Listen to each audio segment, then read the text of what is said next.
What's up, guys? It's the ALE Double X Prince, and I just got back from the movies. Yay! I'm gonna try to start doing movie reviews constantly this year, and by that I mean like one movie at a time, not just watching a bunch of movies and then cramming them all at once, because then that just kind of lose my intention of even trying to make it a decent enough review for the movie instead of just saying whether it's good or bad. But I'm gonna try it with this movie, and this is the first movie I saw this year, and thank goodness I saw a good movie this to kick off the year. I mean, each year that I go to the movies, the first movie that I end up seeing, it's always a movie that's not that great. I mean, last year was Daddy's Home. Then I mean, I'll still remember this. But in my birthday, I went to go watch the Squeakle, and at the time, that sounded like a good idea, but it was the stupidest idea I've ever had in my life. Yep, kids could fuck you up. But yeah, I saw Split, and I thought this was a pretty good movie. I should have, just kind of give you my thoughts about the movie later, like whether it's a good movie or a bad movie, but I could say it's a good movie. Not a perfect movie. There is some flaws to it. But let me just first off saying that this movie is directed by possibly one of the worst directors of all time, that being M. Night Shyamalan. He has made some of the crappiest movies in history. Lady in the Water, The Happening, fucking After Earth, The Village. Yeah, he did a lot of crappy ass movies, but who could forget the fact that this guy made possibly the worst movie of all time, that being The Last Airbender. How could a movie get so screwed up like this so badly? I mean, M. Night Shyamalan, I mean, I remember growing up, he was like the man. He did two of the best movies of all time, one of which is incredibly underrated, that being Unbreakable. But The Sixth Sense, his first movie, his debut, it was my favorite movie that he's ever made. No, that movie's just downright perfect. So is Unbreakable. Both are 10 out of 10 classics, greatest movies of all time. But I don't know, he just kind of lost it. People like Signs. I do not like Signs a lot at all. I thought it was a pretty overrated movie. Also, The Village. I wasn't a big fan of that movie either, but I know a lot of people like it. I'm not one of those guys. And most recently, the most recent movie for this one was The Visit, which is a slightly good comeback. We're like, what? This was actually not that bad, which is saying a lot to M. Night Shyamalan, because at this point, there was actually no way that M. Night Shyamalan was ever going to come back to making a movie. I mean, After Earth was just like the end of it, and I guess he came back with The Visit, which is like good, but I was like, okay, can he still stick it up? And sure enough, I watched Split. Now, what is Split about? Well, the movie stars James McAvoy, plays a character named Kevin, who has dissociative identity disorder.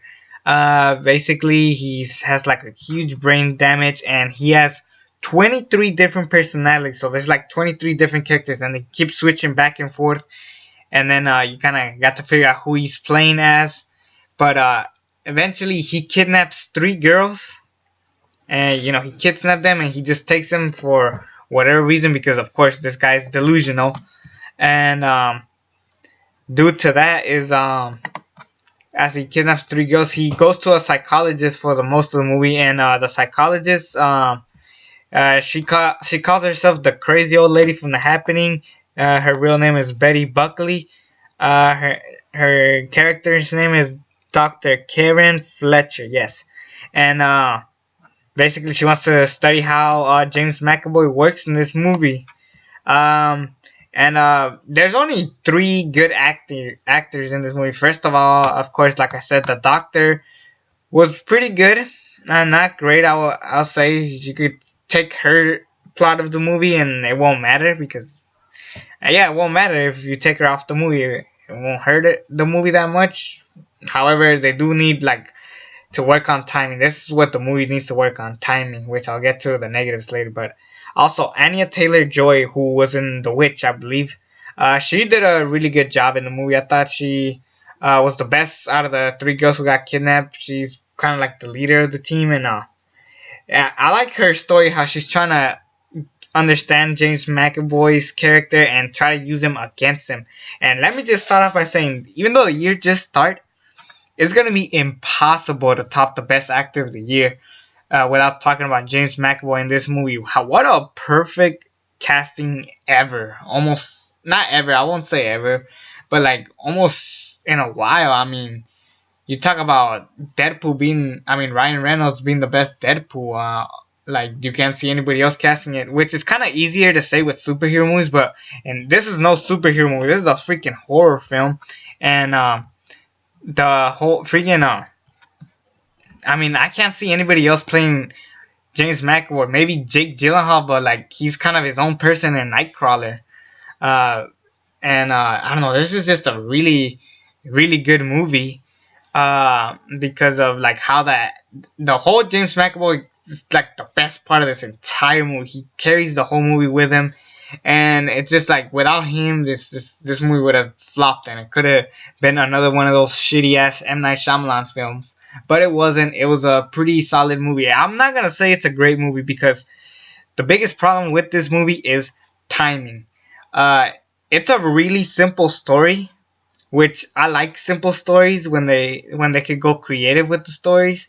But in this movie, I feel like it could have been a lot shorter. That's for sure. And honestly, if it was shorter, it probably could have not been as great. But I mean, actually, if it was shorter, I mean, it probably wouldn't even be in theaters. It'd probably just be on DVD or something. But and you could tell that they try to like make the movie longer so people could like, or you consider it a movie because there's parts in this movie where it's like you don't need it. For example, I'm gonna try to keep this movie spoiler free. Like I won't spoil the ending and stuff like that. But in the movie they have flashbacks for the girls, like to get to know their characters, and you don't really need them. They're kind of pointless at this point. They were pretty dumb and pretty useless.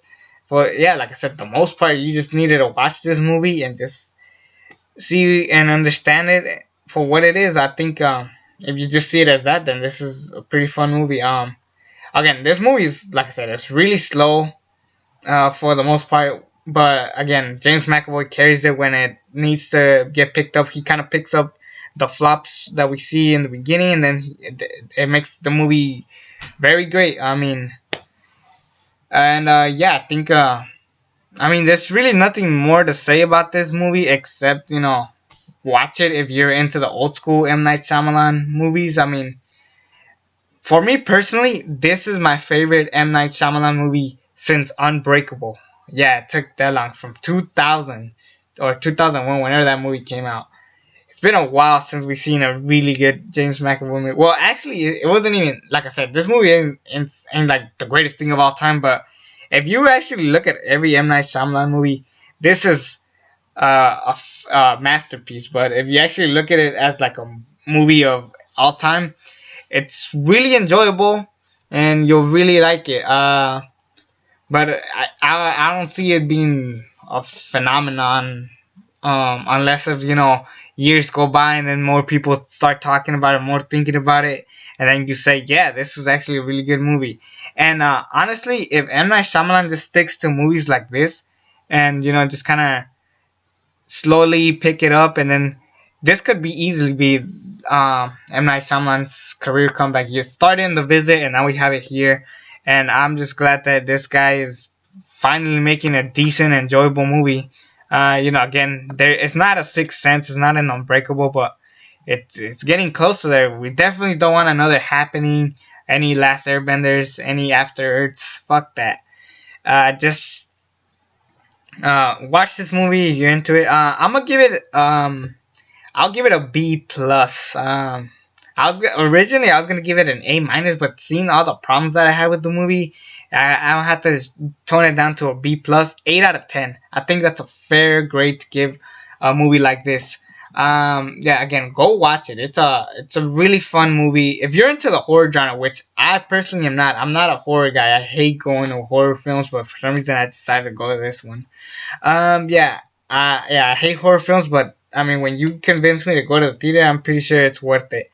So yeah, I really recommend people to go check this movie out. It's a really enjoyable movie and a really smart movie for the most part. As far as like how the character of James McAvoy works, it's a really good movie. And did I mention that the camera work in this movie, like the visuals, is stunning. Easily the best part of the movie, besides the acting of course James McAvoy, which I keep saying is the best part. So yeah, I think you should check it out. I think it's an okay movie, and honestly, probably the best movie I've ever seen in January's history, because January is usually the shittiest month of movies. But I guess this is probably by default the best ones. Talk with this movie alone. I still haven't seen Triple X Returns to Xander Cage. I will be seeing it soon. I don't know when, but I don't know. Check down my link down below for my movie reviews. You might actually be shocked which movies I'll be watching next. So keep that in check. Again, check this movie out. It's really fun.